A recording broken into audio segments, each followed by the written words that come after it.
All right, I do have some preamble. Pre all over that amble. Yeah, I hate you and I wish you misfortune in life. I mean more misfortune than you've already had, which has been like light. It's been diet misfortune and you're making God, you mountains out of molehills. Is that all? I feel like you tell me this every week. Tell me something funny so I could get into the right mindset. I would love this to be a short episode too because I got shit to do. Like more important shit. What's your important shit? I'm watching the PlayStation stuff. Don't say a word about anything that you might have already seen online about any game release. I will unfriend you. And that means a lot from me. Haven't seen anything. So, you're good. I don't like that choice of words. Anything you've heard, anything new you've learned today, I don't want to hear any of it. Well, there's this one studio, and they're definitely going to make something.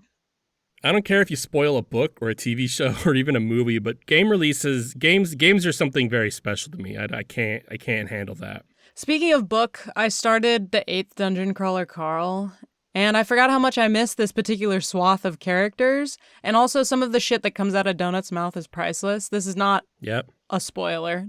Mind you, to my Brittany knowledge. has not even started the 8th book, so... I wish I could remember it. She called hedgehogs, orphan sluts. Cheap, oh my God, I wish I could remember it. Orphan slut. It was orphan slut. No, it's more than that, because she called them, cheap whore porcupines or something. Oh, like effeminate porcupines? I don't know, something derogatory about porcupines and hedgehogs.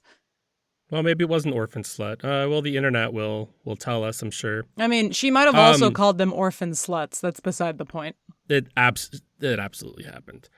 But I get how people who have only just met me or talked with me like a couple of times, or even just listened to me here, could base like an opinion that I'm a kind of smarmy know-it-all douchebag contrarian. You're not entirely wrong. But if you really know me, as Rachel does, we like to joke that she doesn't know me, but she sees the vision. I know. I see the vision. I see what you're going for. But I don't have all the details quite sketched out, but I can see where you're trying to get. But if you really know me, you know that like I love to be wrong about shit. I love to be a pessimist and like dare the universe to prove me wrong, because when it does happen, it feels like heroin. Like, I'll see some people hate something and then it comes out and then they dig their heels in the ground. They're like, it's not that good. And it's like, that's not me. I love it when I'm wrong about something, when I'm like, that looks stupid. And then I'm like, oh no, this is a treasure. Like, I already talked about Ray's album. Like when I was like off the cast, like, I don't know about this. Like the singles that have come out, I don't like them. But it ended up being one of the best albums I've genuinely heard in my life. And I have to limit it if I listen to it 3 times in a row. When we were doing that episode on it, I actually got texted by the FBI saying, hey, that's enough. You will actually transcend into a different dimension. You need to let this go for a minute. We're worried about you. Like, once is enough. Are you okay? But like, do you need help? But yeah, we were talking about Dungeon Crawler Carl 8, and that's literally the top of my books right now.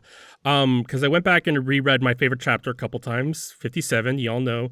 And I think that it is my favorite right now. I think I enjoyed some moments in 7 more. I got more emotional investment out of 7.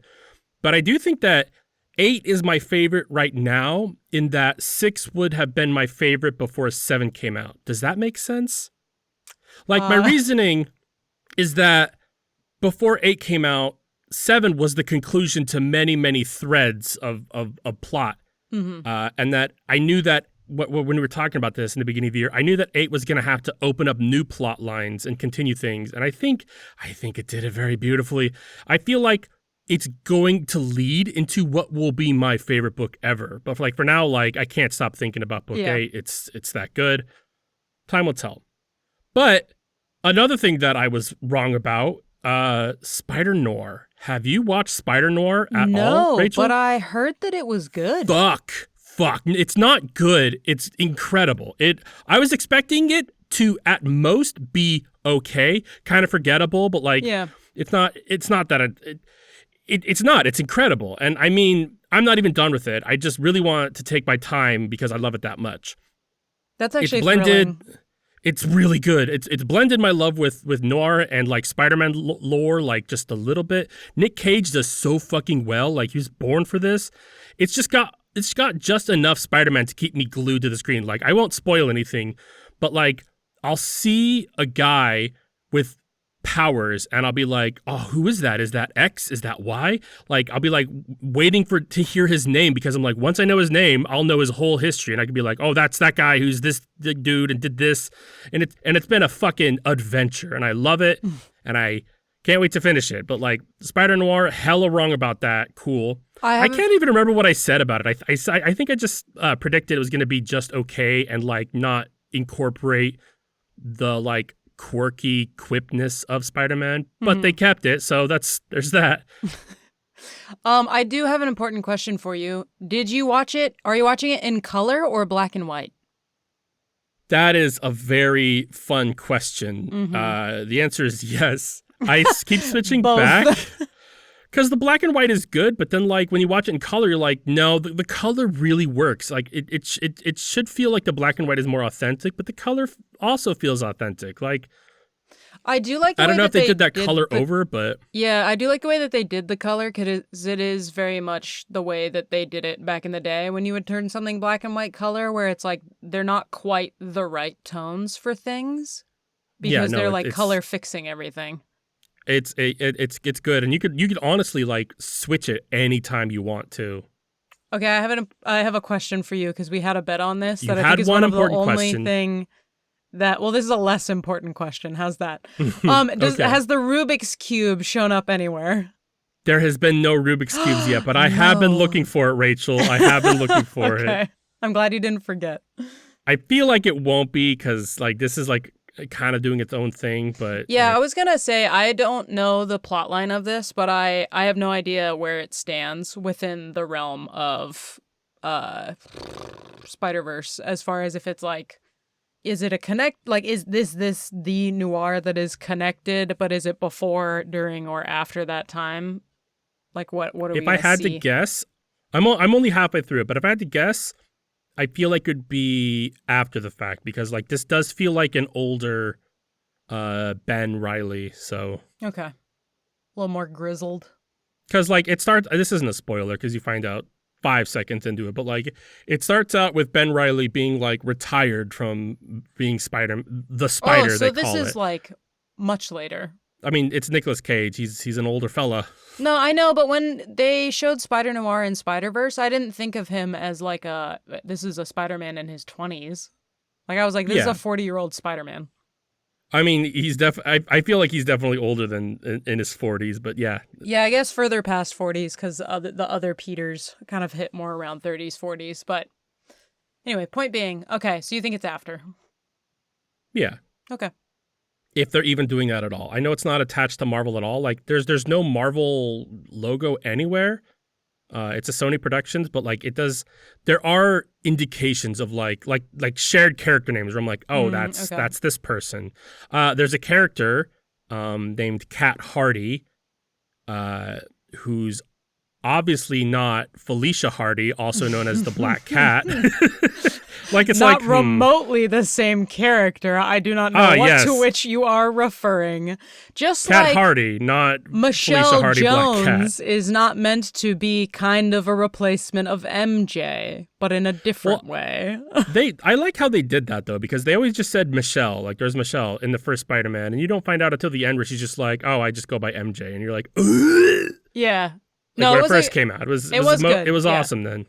No, I did like it. I'm not upset about it at all. I prefer her performance and whole vibe in life vastly over some other MJs that have appeared in movie versions of Spider-Man, at least. Yes.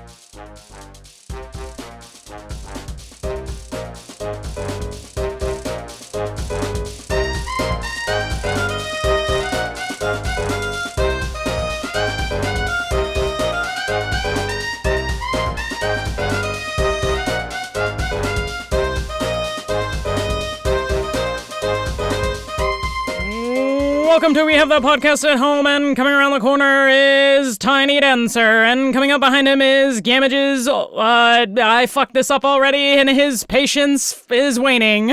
I'm on-brand Rachel. And I'm on brand Gamage. Each week we spin a wheel to figure out next week's podcast genre, and last week we spun it and hit comedy.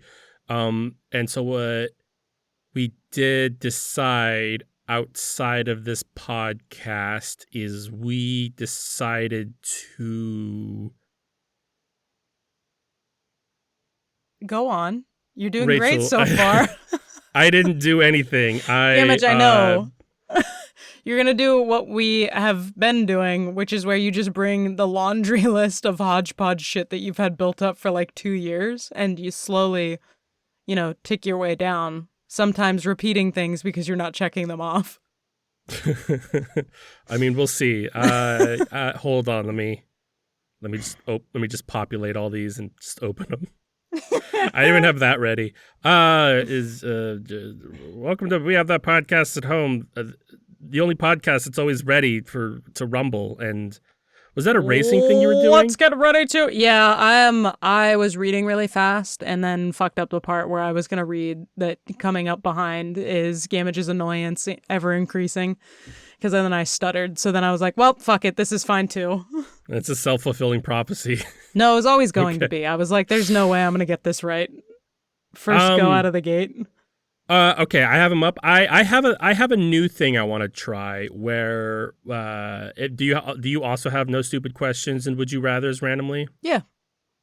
Okay, so what I want to try is I want to take the one that I have right here and then give it to you and have you read it because I feel like that's funnier. Okay. If you're seeing it with fresh eyes for the first time, whereas I've read the titles of all of these, but I haven't read the actual context. But I feel like that would be funnier. Okay. Yeah, I'm down for that. I'll do the same thing for you when it's my turn. Why do so many mouth fleshlights not have teeth? That's an excellent question, Rachel. I feel like this answer's pretty straightforward.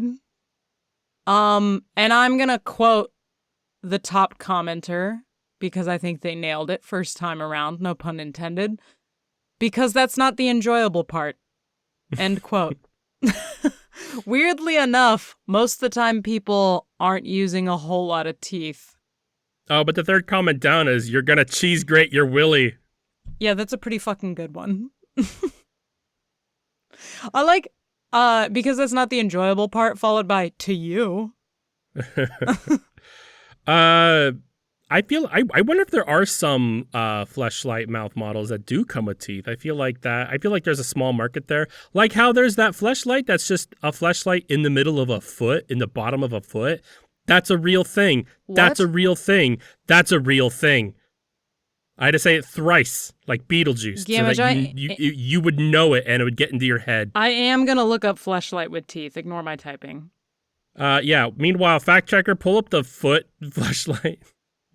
Don't use incognito browser. I want it to be in your search history. So I looked up yes. Fleshlight with teeth and immediately got comparing Fleshlight with stepsister as the first thing. The one Brittany posted. Oh my god. Some of these are so good. Some of these look like shower heads that have been turned into jelly, if that makes sense. Oh god, the feet one's terrifying. That first one is... So I don't even know what good. that is. It looks like... That's one of the kinda toys looks like the that came Megalodon out with from, Street Sharks. No, because it looks like computer graphics. It kind of looks like the Megalodon. No, the teeth aren't big enough. There's I have no idea a what that lot is. of one particular guy reviewing Fleshlights, and I'd Good be for really him. curious to know, like, how his business is going. Can we talk about whatever the fuck this shit is? The vampire one? No. A wildly different subject. The Fleshlight that looks like every pool toy in the early 2000s. Like, what are you Ugh. doing? Why is this? Why is it blue and see-through? I don't need to see the mechanics of the Fleshlight. Thank you. Yeah, it does kind of look like the N64 controllers, all Yeah, the see-through sheen. No, the one Brittany just posted is like a French that one's manicure crazy. foot thing. I don't even know. There's I there's don't know if toes, these. but there's not enough toes, and the fingernail or the toenails, I guess, are long. It feels like somebody who's like, I want a foot one, but I'm gonna just take what I have in my household already, which is some piggies, I guess. My girlfriend left some acrylics here, so I'm gonna use those. Fuck's sake, Brittany. Fuck off.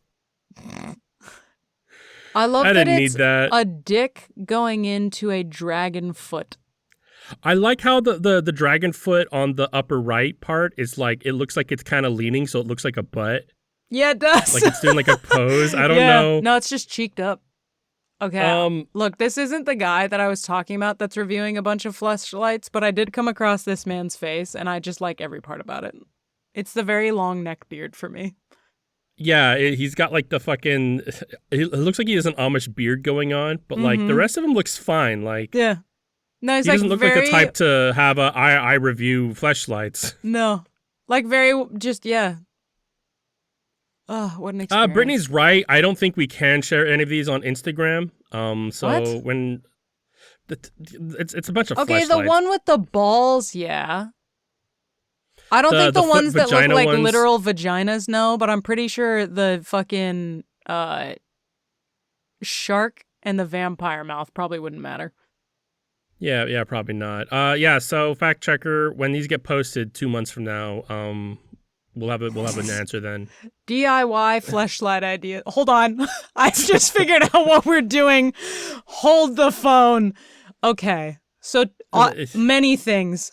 This article titled 29 DIY Fleshlight Ideas, How to Make a Pocket Pussy. And it's by Edie, posted March 26, 2026. So it's very up to date. I'm actually not going to describe Edie. I'm just going to send you a photo. Okay.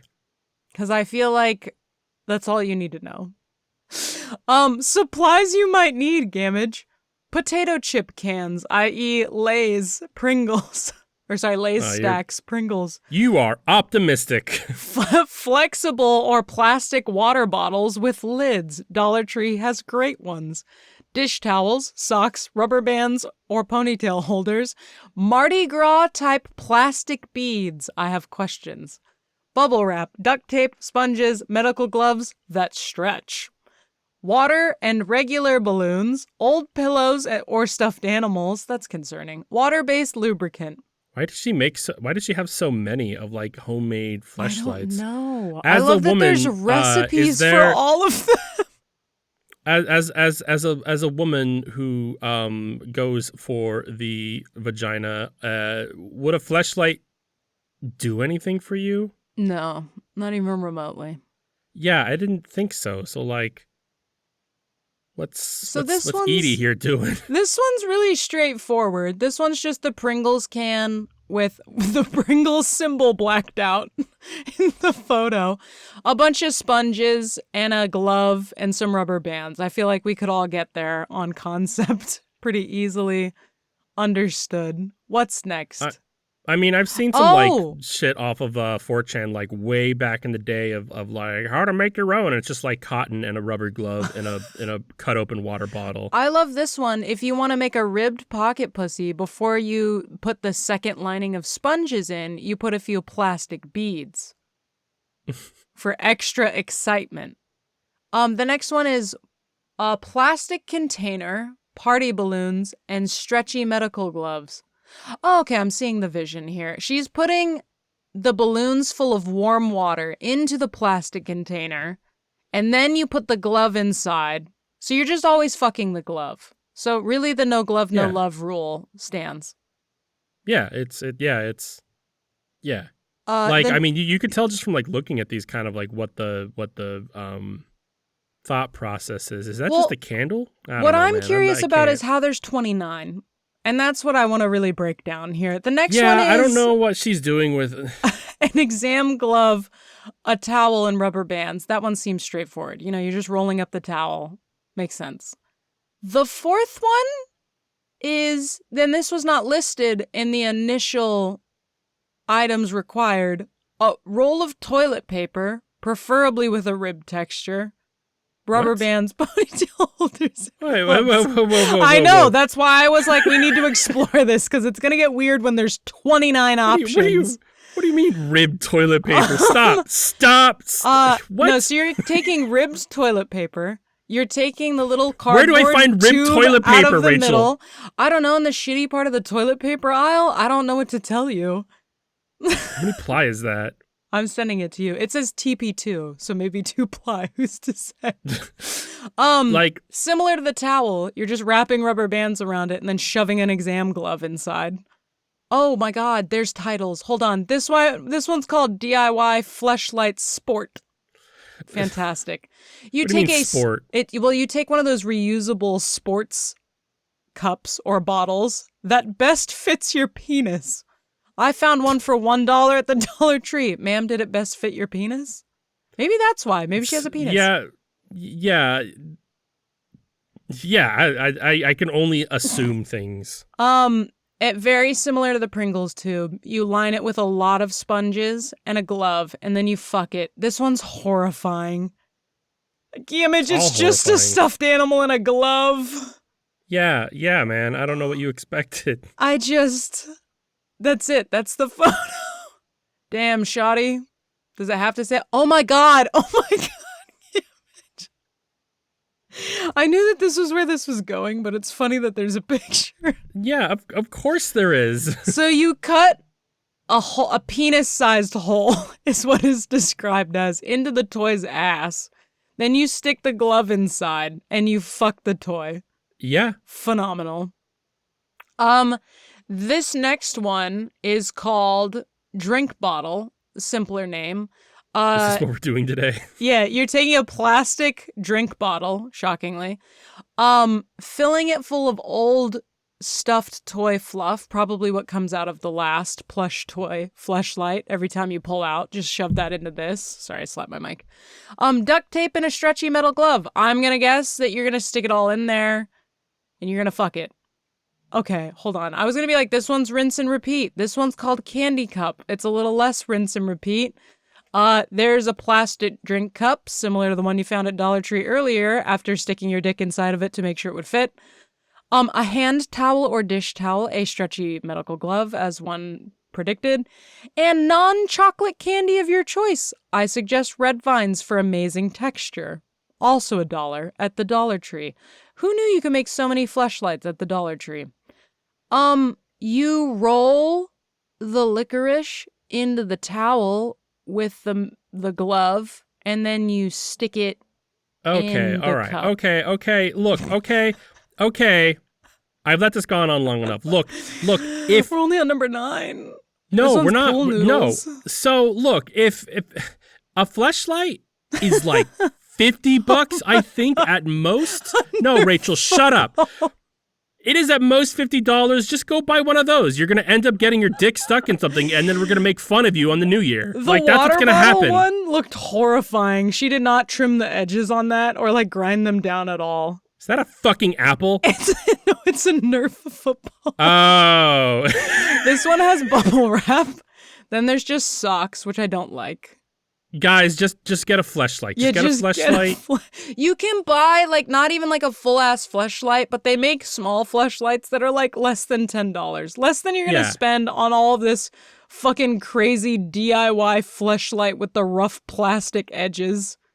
Yeah, I like how this was like... I get how some of you would be like, you know, you get that porn brain kind of going where you're like, desperate, and like by the time you finish making this, you're gonna be out of the mood. You could have just gone to the store. It's a gel insole.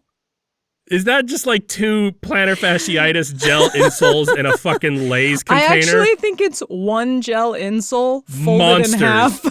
Monsters. All of you. I'm only gonna send ones that have weird ingredients now. Oh, this one has those weird gel beads now. I'd be surprised. That's electric tape. That might actually hold. This one was tested. I think there's a dildo inside of it. Oh my god, this one has glue? For what? There's a lot of very graphic photos of scissors cutting into things in a way that makes me uncomfortable on this. You don't even have a penis.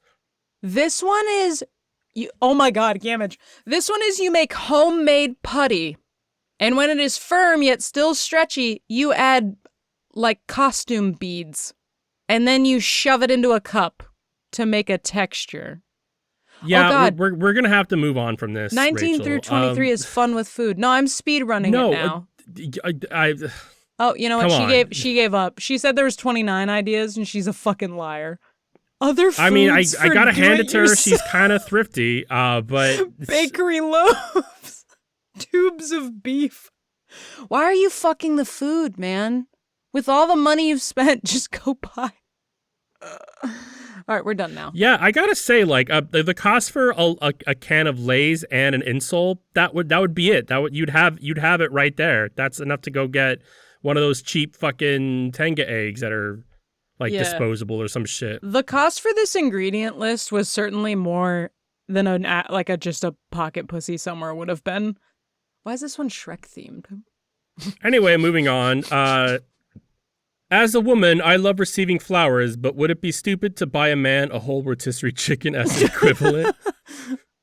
Don't know why I'm thinking about it. I don't know what the equivalent is. I could just give flowers, but would it have the same effect? I've given Lego flowers before to a man, but I know men like their food too. Okay, real quick. If you put together the Lego flowers and give it to somebody, they hate you. The whole point of Lego, because I've seen that before, where like I made Legos and I gave it to somebody. It's just like, don't.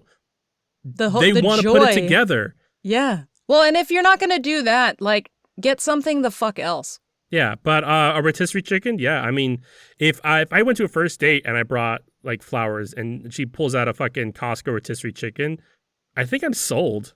Like, yeah. I feel like, sorry, I need to go back to the Lego flowers, and I'm also pro rotisserie chicken. I do think you should still get men flowers, because I think it's appalling how often men are like, I've never received flowers in my life.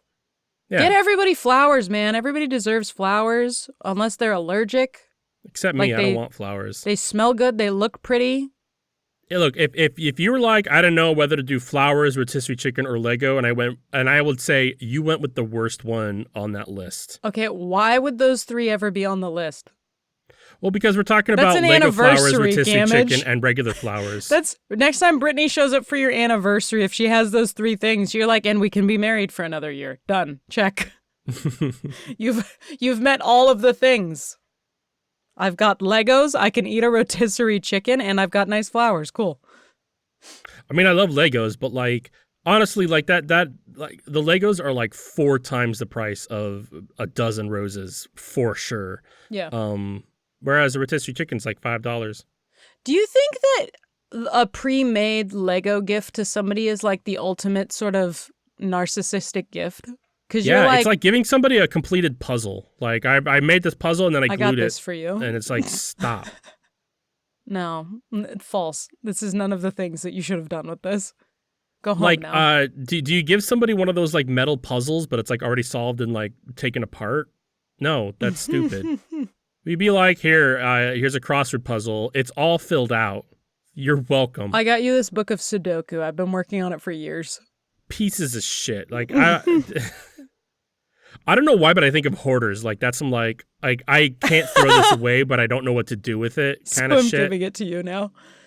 What would you do if somebody gave you a book of Sudoku that was fully completed and they said one of these puzzles is wrong?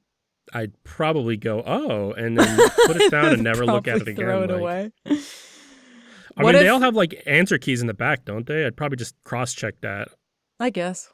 That's fair. I mean, if I'm actually looking at it.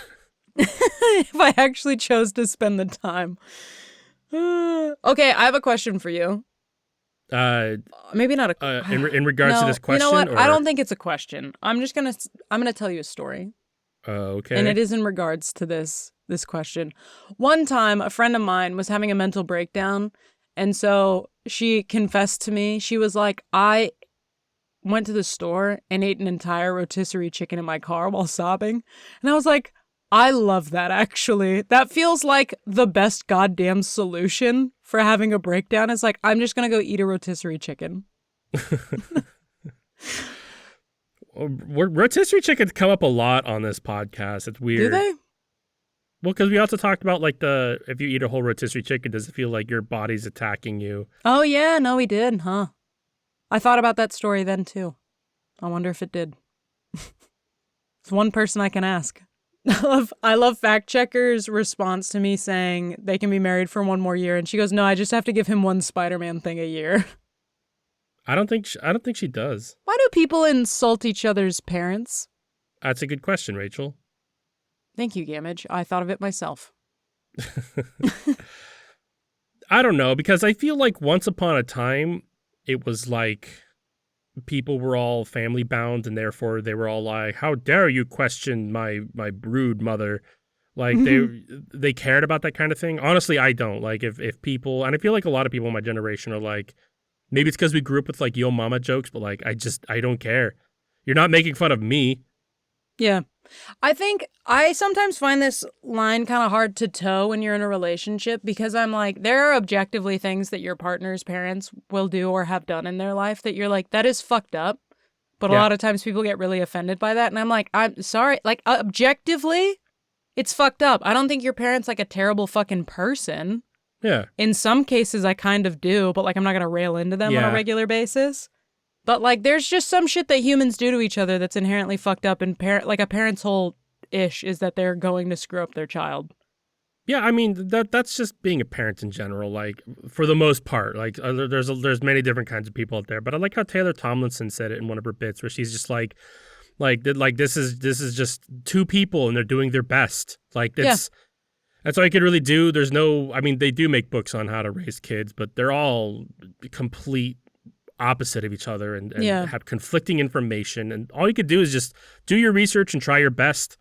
Do what you think you would have liked as a kid, but like do what you think is healthy for you as a kid. Yes. Like, you know, I've always thought about like how I do it differently than people like my father, where I'm like, well, I wouldn't be a tweaker and fight police with a samurai was like, sword. Fortunately for me, I have a lower bar than many.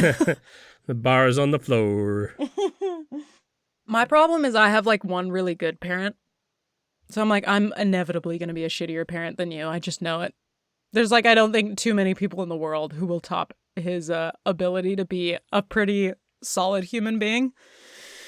So I'm doomed. The generational trauma begins with me. Yeah. Do you have a question for me? Yeah, I do. Is it you slurping up the question out of the air? Yeah. Hey, Rachel, is my dad gay? That's a great question, Gamage. I mean, I like how I talked about my father in the last question. So, like, this question that you sent me is just very relevant. He's no, he Rachel. Gamage. This man legitimately, unironically told me that it was Adam and Eve, not Adam and Steve. Are you serious? This man looked me in my eyes with his stupid trucker hat. He had long-ish hair, but it was done back so it looked like a mullet. Said to me, it was Adam and Eve, not Adam and Steve. Those words were said to me, a budding 15-year-old boy. That's actually phenomenal because when I was 15, I was friends with a gay man whose parents were kind of homophobic. So he would use someone else's Apple iTunes account to rent gay films. And one was called Adam and Steve. Yeah, I mean, yeah. So two, very different life experiences at 15.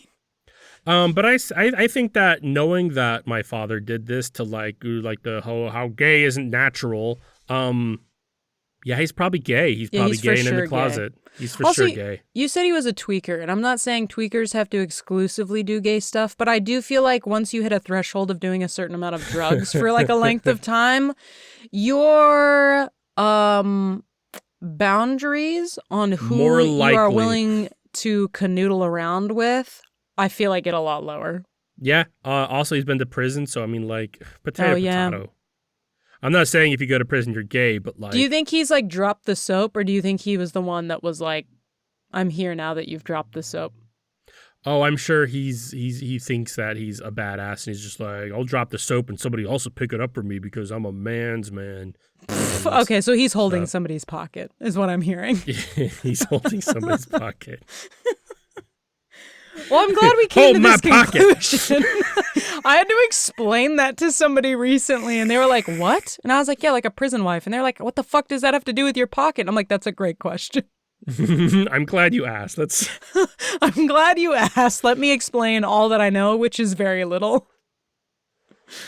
Oh, I picked this one at random, but I'm glad I put it there. Fuck you, I did see this and I didn't save it. I did randomize it, but yeah. If humans have eaten bread since the dawn of history, why are so many people suddenly gluten intolerant today? You know what? I'd like a fucking scientific explanation. When we get to the bottom of this scientific explanation, I'd like to talk to whoever was in charge of making the decision that fucked over my digestive system. You're an asshole. I love bread. You're a bastard. Bread's pretty good. Bread's pretty fucking good. I can eat bread in Europe. So there's that. I mean, this is a no stupid questions, and I feel like I save a lot of these regardless of whether it's funny or not, and I use them for the comedy episode. But like we've talked about this before, there isn't more now. The percentage is the exact same as it was since the dawn of history. What changed is that we went, oh, this shit's a thing. That's it. It's like the autism thing. Yeah, I mean, autism. Yeah, no, this has been like, yeah, the concept has been around forever. I do think. Okay, so two things. When I said I can eat bread in Europe, so there's that. My brain went, you're like a PlayStation. You're regionally locked. But the like running theories that I've heard for this is that it either has something to do with how we process bread in the US or it feels right. the use of pesticides. And that was like years and years and years ago.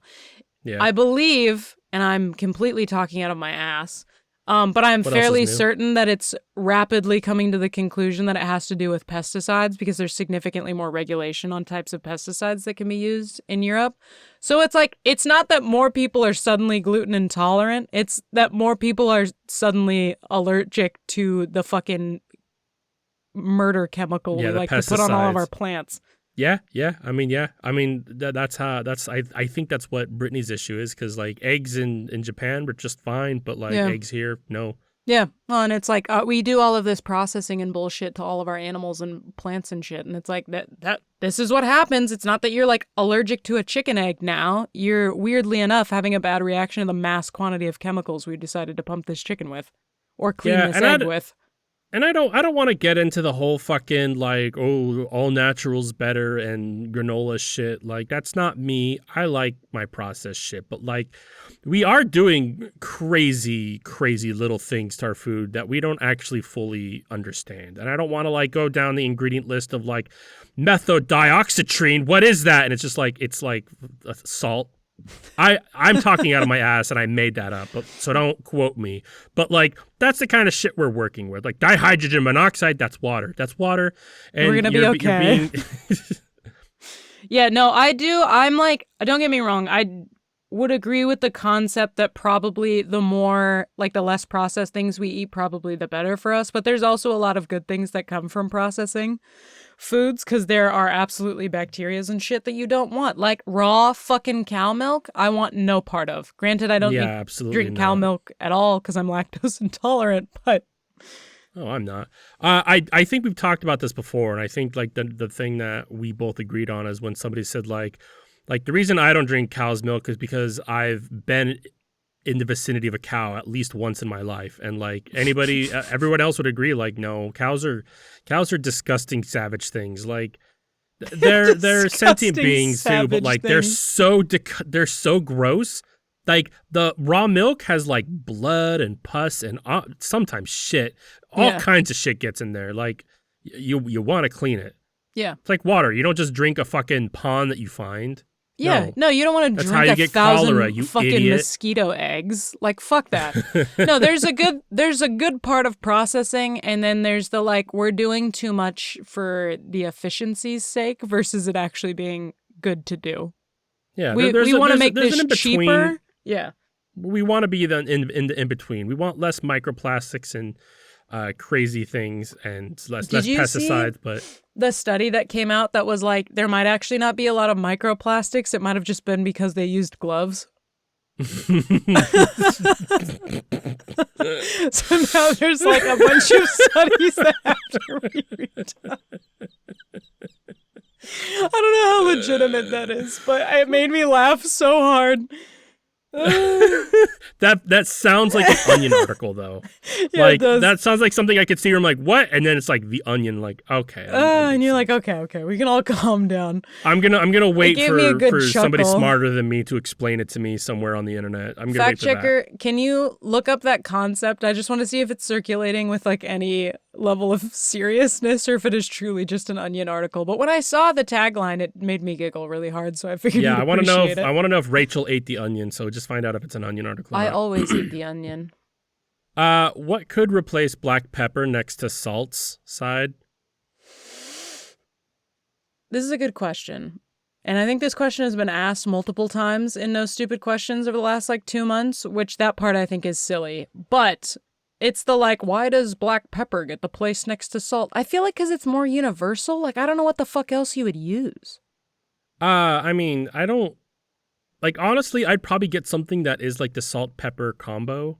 Probably adobo seasoning. Adobo season's perfect. It's right, like it's got everything, and it works in every dish too. Like I've tried it in like Italian dishes and Mexican dishes. I use it for my chopped cheese.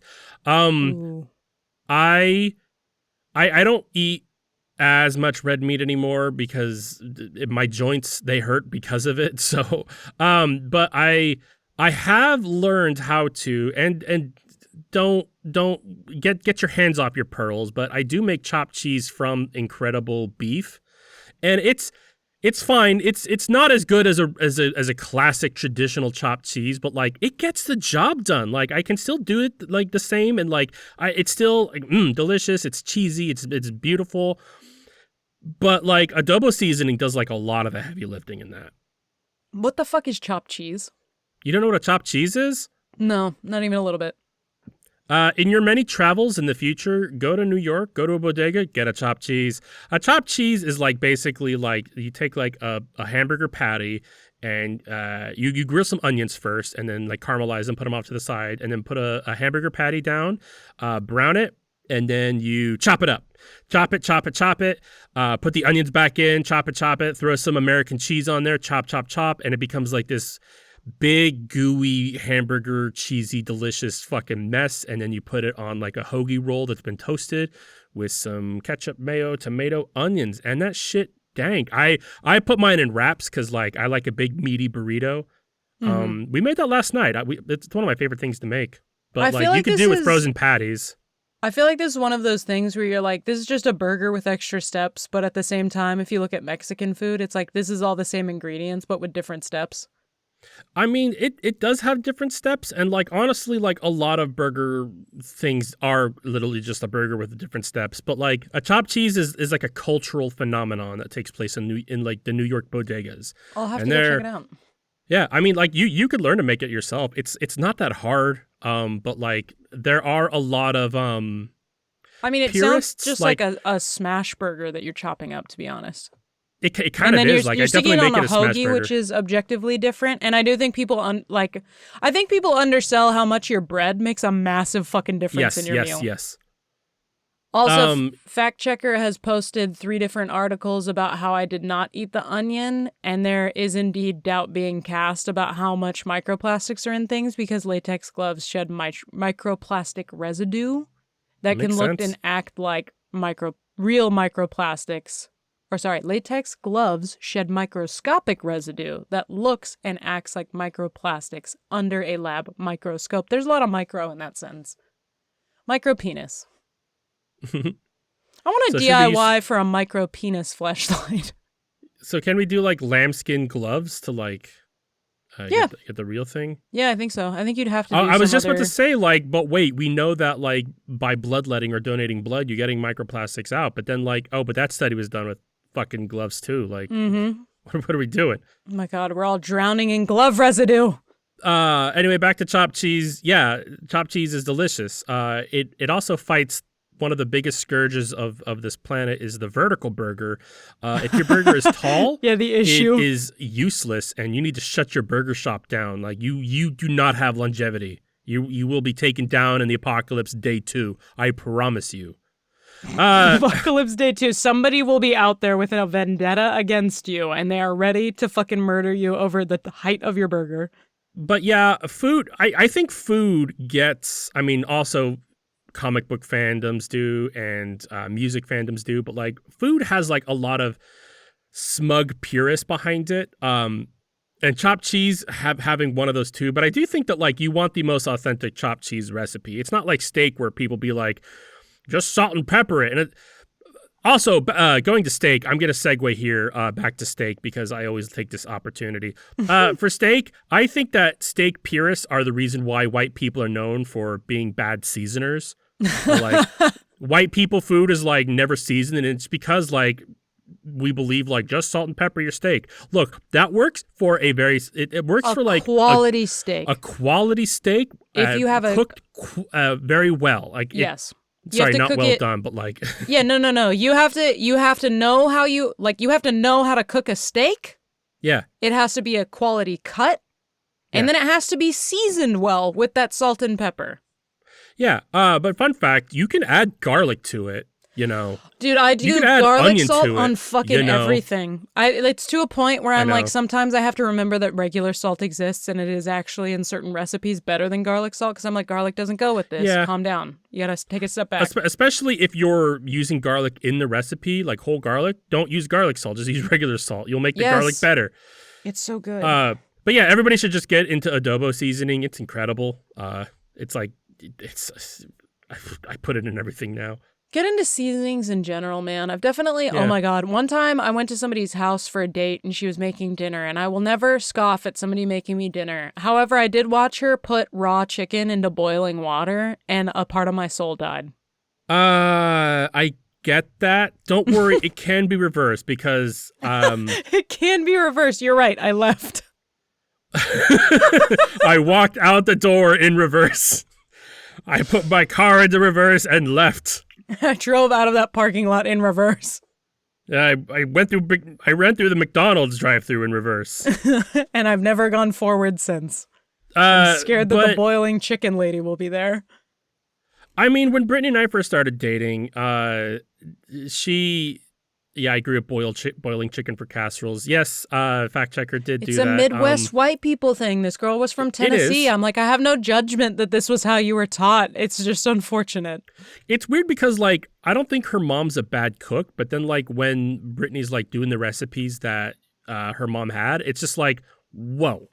Like, there's a lot of, like, what do you mean you just do this and like boiling chicken for one thing. Boil chicken for all casseroles. And it's just like, you don't have to do that. You could actually like throw that in a pan of some butter and salt and pepper, then put it in the casserole, and that some garlic. Way better. But yeah, like there's just like a lot of little things, but like those things can be beaten out of you, as Brittany will attest. Yeah. Hey, no, Brittany's one of the best cooks I know, and like she wasn't a shitty cook before, but like it is night and day difference. Brittany, I've never had your boiled chicken, but I have enjoyed every meal you've made me. So. Thank you. And every dish, actually. Would you rather peak in high school or peak in a nursing home? That's an easy fucking question to answer. I'm going to peak in a nursing home, man. Because that implies I've been steadily getting cooler my whole life. If I'm peaking at 99, I've done something right. Like everything has been up from the beginning. That also implies that you made it there. Like... Yeah. Like, sure, like, you peaked and, like, you don't have a whole lot of years left and maybe you're limited, but I think that's still better than just peaked in high school and then you go down. I'm glad I didn't peak in high school, but, like, I don't think I've gotten better since high school either. You're like, I have plateaued since high school. I mean, I've never known high school you, but I don't feel, you don't strike me as somebody who, like, it's mostly the same. I got in more fights, I guess, in high school time, and so you were cooler then. Oh my God, did I peak in high school? Shit. Fuck. I can't imagine what it would be like to peak in I high was school. way more arrogant. Oregon. Oh my Oregon. god, this is the first time this has happened in reverse where Brittany spelled something correctly and you just mispronounced it Yeah. accidentally. Oregon. That was so good. I love that. What were you saying? I just couldn't imagine what it would be like to peak in high school. Like, obviously, you see it sometimes as a movie trope, but I'm like, I think reasonably, I know someone who has peaked in high school, and I'm like, and that fucking sucks for you. Yeah, because I think everybody I know who's like peaked in high school. I actually don't know anybody I went to high school with anymore. Yeah, But kind like, of same. I know like one person. but I feel like the people who like were peaking.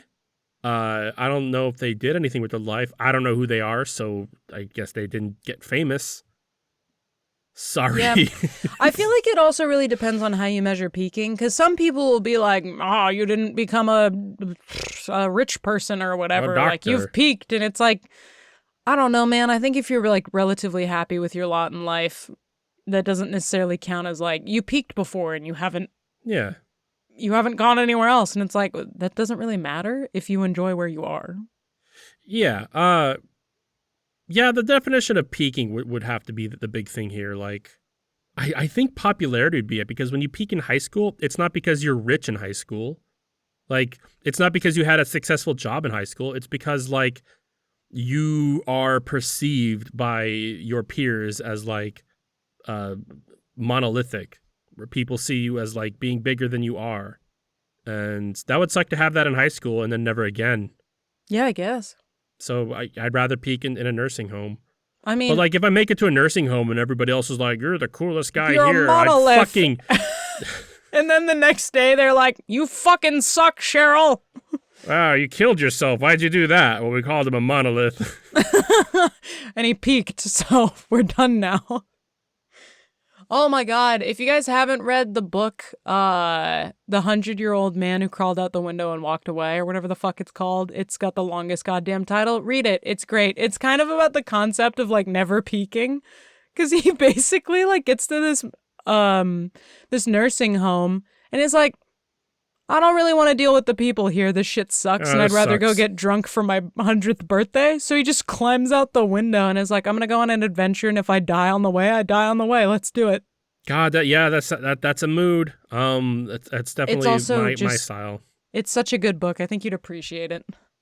Yeah, I just recently got back into He Who Fights Other Monsters, so who knows when I'm ever gonna finish that. I think I got over being annoyed by the main character, and I'm like, all right, it's time to just get through this. Have you ever read Red Rising? That's a very popular book now, isn't it? Very plausibly, but it's got like it has like a cool red bird on the cover, right? I think so. Or like a I think it just has like a spiky flower thingy, a design. I think it might be a spiky flower. There's definitely wings somewhere, but I just finished the first book last night and stayed up late finishing it. Instead but it of is Dungeon quite Crawler good. Carl, that's fucking weird. You're reading two books at the same time? I read like 5 books at a time. That's wild. I read them at different times for different reasons. Yeah. But yeah, I think you would enjoy that. You should add it to your eventual read list. I think what happened is because I did hear about it and I did see it in a bunch of bookstores. I'm like, wow, this book's getting pretty big. I think my thought process was, I think I'll just wait for the movie at this point. Like it's getting real big because I did like read Hunger Games and then they made a movie and I was like, oh man, I could have just waited for this. But I'm glad I didn't, because then I definitely thought the book was better than the movie. Yeah, I mean that's the case for Catching Fire. things. Catching Fire is such a good book, and the movie was like just mediocre and boring. Oh my god, the movies progressively went from objectively the first one, though it has faux pas where it misaligns itself with the book, is the most spot on. And the second one's pretty fucking close. And then the last one they split into 2 movies and they still fucked up the entire book. I was like, you guys skipped like all of these relationships and things. I don't think I ever watched the last movie, and that's okay. It's not worth it. That's fine. They somehow took like the soul out of all of the relationships to where it just felt flat and nothing. Because I like to read a book and then I'll watch its media counterpart. And this series was painful to watch because I was like, okay, the first 2 movies are like not bad. They're fairly close to the book. Like it does a good job of showing the relationships and like they have soul and meaning behind them. Like for what it was. And then you get to the last one and it's just like, oh my God, you somehow took the book that has like the most interesting things going on and made this the most boring fucking movie. And I don't get it.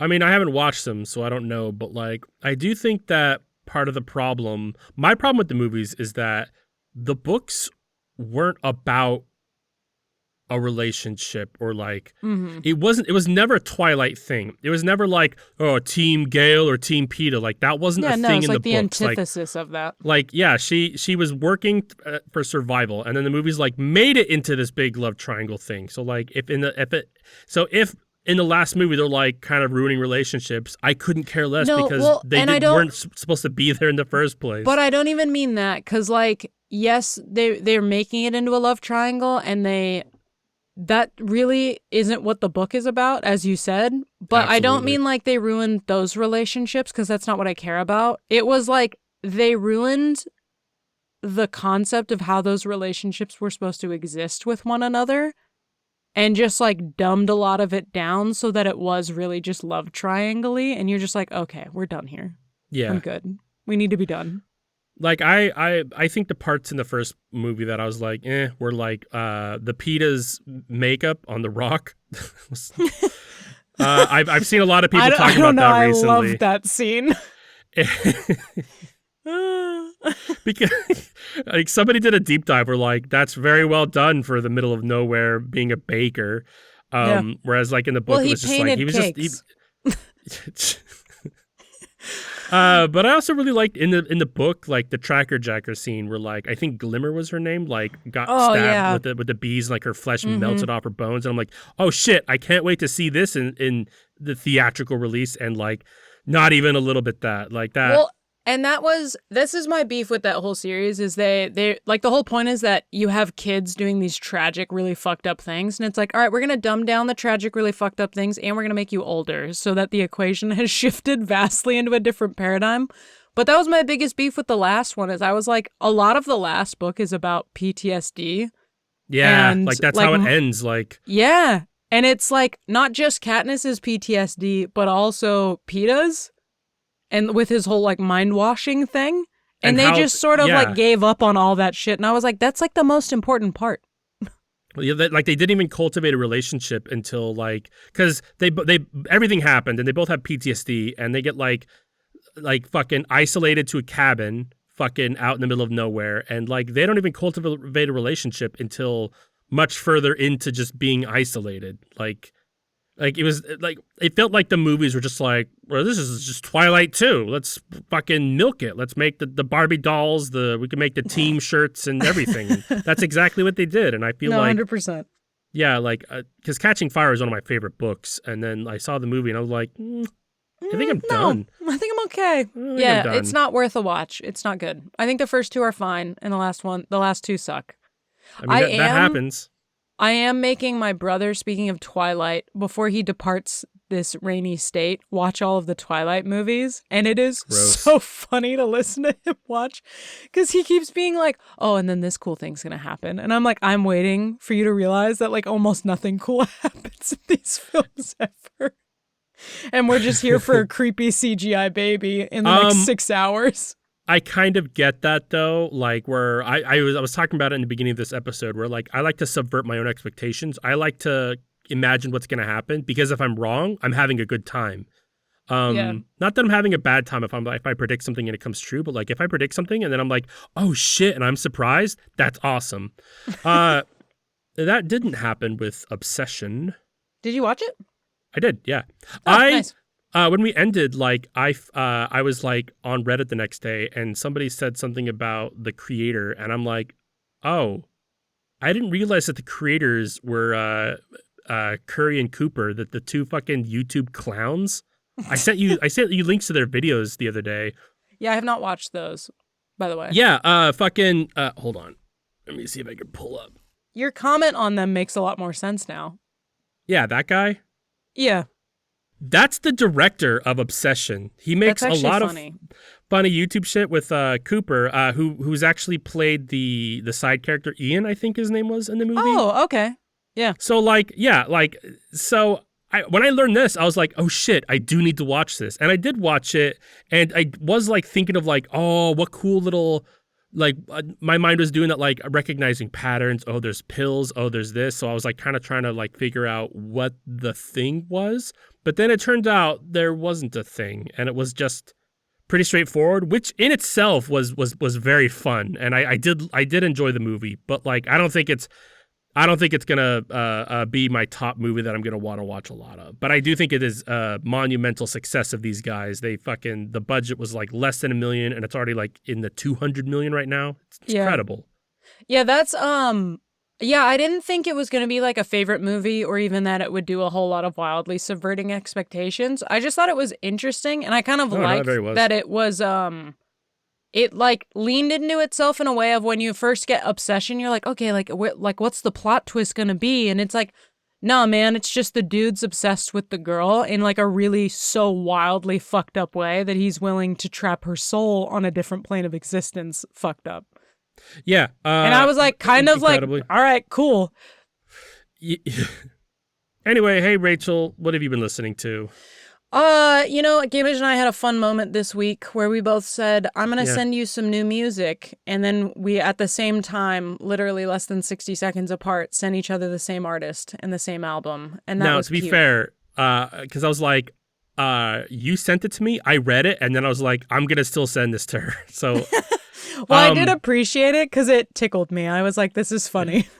Now, I would have recommended that to you the week prior, but we were in the middle of doing the Genesis Owusu, and I didn't want to like incorporate any foreign jams, foreign bodies into this. Because I don't know if you're like me, but like with me, like I like to like do like a hyper focus thing where I'm like I'm just on this thing. I don't want to like incorporate anything else. And like I did listen to it. I'm like, damn good. I still got to focus on this thing. Yeah, when we're album deep diving, I will listen to some other music, but I never listen to anything that I'm like super, super into. I'm like, it always has to be surface level because when I want to be emotionally and physically able to fully commit to a deep dive multiple times. And I won't be able to do that if I'm like obsessed with a different album. So I'm like, it has to be like simple bitch music over here if I'm not listening to this. And this one is really good, and I have been listening to it a whole bunch. I really loved it. Yeah. Hey, Rachel, what have you been listening to? So I've been listening to Ecca Vandal. I don't actually know if that is how you say that, but it's ECCA and then Vandal spelled like a vandal. I imagine it's Becca without a B. Yeah, that would make sense. But she's motherfucking talented. So she's a South African-born singer that I think hails from currently Australia. A lot of Australian artists on the list this year. Oh, they're fucking killing it, man. Very interesting. I might have another. But she is similar to Genesis Owusu. That album goes through so many different genres that Gamage and I both talked about how there were multiple times where we were like, has this switched albums or switched artists to a different person? It's like, nope, same album. We're still going. It's still happening. Yeah, what was crazy is that, and I think that hers kind of goes into both of the contrasts a little more than Genesis Owusu. Genesis Owusu kind of like waves back and forth, whereas Ecca Vandals is like way more punk, way more other stuff. And it's funny because like when I was first listening to that album, I'm like, oh, who is this? And I looked it up and like it says like Ecca Vandal, like punk rock hip hop, and I'm like, I don't hear the hip hop. I mean, I kind of do, I kind of get it, but okay. And then it's just switched, and the rest of the album was just. And you're like, okay. Oh, okay. Incredible album. Yeah, no, extremely good album. So the album is called I think Looking for People to Unfollow. Yes. Yeah, so the album's called Looking for People to Unfollow. She as an artist explores multiple different genres. Like Gamage said, hip hop, punk rock. There's some electronic in there at parts. There's some like more like hardcore rock, I feel like in some places is what I'm not good at genres. Gamage is the person to ask about these things, but it floats between concepts. It's very like postmodern punk. Like if you like listen to like a lot of punk rock in high school in the early 2000s, it's very that where it's like, oh wow, it's you know, maybe not so much Green Day, but like other things. You're getting a lot of that, but Yeah. like a lot of it is harder too. It's really good, and then the hip hop stuff is also really good. Yeah, it's But pretty like baller. a Start to lot of shit finish. this year is like Genesis Owusu and both Eka Vandal are like, what's a genre? And that's Yeah, and I pretty love that cool. because I'm an eclectic bitch. What was your favorite song? Um, you know, I that is really hard to pick. For It whatever is. reason, every time I listen to Molly, I really like Yeah, it. But I think Molly's so good. but I'm like, lyrically speaking, it's not the most interesting song that she has because it's like predominantly really just like the one line, Sure. but it's so good. Yeah, no, it's great. The music video is pretty good too. She's a interesting dancer and has like a lot of. She does a thing I like in a lot of like women music videos these days, where it's just like I'm gonna do a thing and then I'm gonna be in different costumes for like every cut. Yep. Everybody does it. It's awesome. And it's fun and it's festive. No, I mean Molly's probably my favorite too, but I also love Sorry Crash. I think is probably the best punk sounding one. Yeah, that's a really, really good one. That was and going to then- be my suggestion because I was going to try to pick 3 different songs that kind of go across the genres of the Yeah. album. And that was going to be my suggestion for that sort of beginning section where it's significantly more punk because it's just so Yeah. good. No, that's great. I think Ghost is the other one I really like. That's like more yeah. hip hop.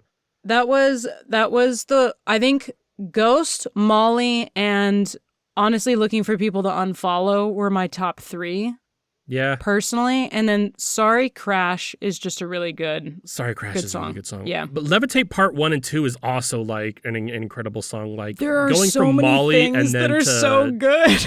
yeah, going from Molly to like okay, not to be okay. I was at work and I'm like, did something happen? What happened?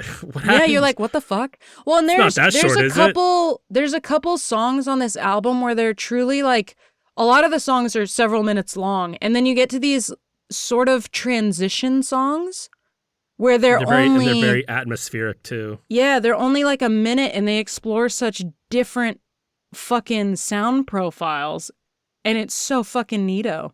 I saw Sabina the other day and I was talking to her, and apparently she got this album a week before it came out for her station, and I guess none of the phenomenal. songs like were like formatted to or like censored well enough to be on the radio. So she's just like, great album, can't play any of it. Phenomenal. I can't show anyone. Yeah, Bummer for her. she didn't know who Hot and Freddy Professionally, was, so like I got that is to shocking. to bring her into that, and of course I brought up Genesis Owusu, and both her and Rhiannon were like, yeah, we've heard it. No shit, damage. Had We have Rhiannon ears. heard of Ott and Freddy? Yeah, she heard of Hot and Freddy. That's Okay. funny. All right, so just not Sabina. Yeah, which is weird. Honestly, I think it's so thrilling to be able to suggest music to Sabina because the once in a blue moon when it happens, you're like, yes, I was there. Yeah, I told her to about the give Poppy this Metal gift to you. album. Yeah, I told her about the Poppy Metal album, and she texted me. She's like, "This shit's good." Anyway, as for me, I've got a different. I mean, it may seem like Eka Vandal would have been my pick, but it's not. Hey, Rachel, are you all caught up with Interview with the Vampire? No, I need to actually finish it. Is there just? I think I'm. If there's a second season, I'm so far behind. I mean, yeah, there's 2 seasons. Oh God. I think this might count as some sort of spoiler, but That's there's okay. a Just ton go of off. there's a ton of ads for it everywhere on every corner of the internet anyway. So open up Reddit and you'll see it. So the next season, which began last Sunday by the time this episode airs, follows The Vampire Lestat, which is the precursor to Queen of the Damned, which I'm not even sure if they're going to do. But The Vampire Lestat's one of my favorite segments of the story. It's in the story, Lestat joins a rock band. It's after the whole Interview with the Vampire sequence. In the original Queen of the Damned movie, which kind of compressed The Vampire Lestat down into like an intro sequence, it like takes 20 minutes. But they in that Lestat was like singing various rock song artists from like Deftones, Marilyn Manson, and Korn. They would just play the licensed song, and Lestat was like, he's a vampire, so a magic voice changing kind of shitty magic mechanic, whatever. But in this new season, It's Lestat's actor, Sam Reed, singing new original songs written by composer Daniel Hart. And the few singles I've been suckling on for weeks have sustained me for years. I love the verbiage chosen for this. Rachel, this music is so fucking good. Sam Reed's singing voice hits all kinds of notes and at the same time kind of sounds... The music with his voice sounds like what In Excess could have done if the lead singer didn't die. Incredible music. And the show's not even out yet, so I'm sure we're going to get more songs too. But my favorite so far is Butterscotch Bitch. And Good title. I know. And Long Face. I also love All Fall Down, which is only like a minute long, and it feels like it's probably going to just be the intro theme song for the show, but I really hope to get like an extended version later.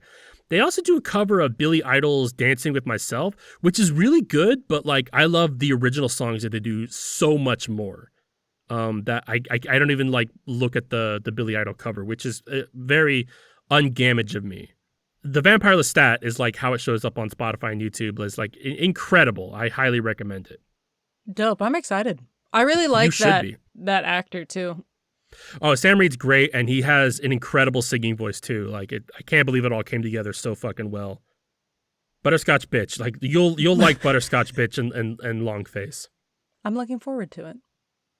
Do it after this episode, which is over now. Goodbye. Goodbye. Get the fuck out. Thank you for listening. If you liked what you heard, or you also want to touch a vampire's butt, please like and subscribe on whatever your most favoriteest podcasting place is. If you want us to talk about a thing that includes vampire butts, email us at whtpah@gmail.com. That's at gmail.com. You can also follow us on Instagram at We Have The Podcast at Home, all one very long word spelled correctly, or WHTPAH on Blue Sky. That's on Blue Sky. And next week, we will be tackling the illustrious, the wonderful, the fine art of... It's true crime, bitch. I don't know what that means for us, but I've been Off-Brand Rachel, and we'll figure it out. I've been Off-Brand Gamage, and this has been We Have That Podcast at Home. Thank you very much. Goodbye. And good night.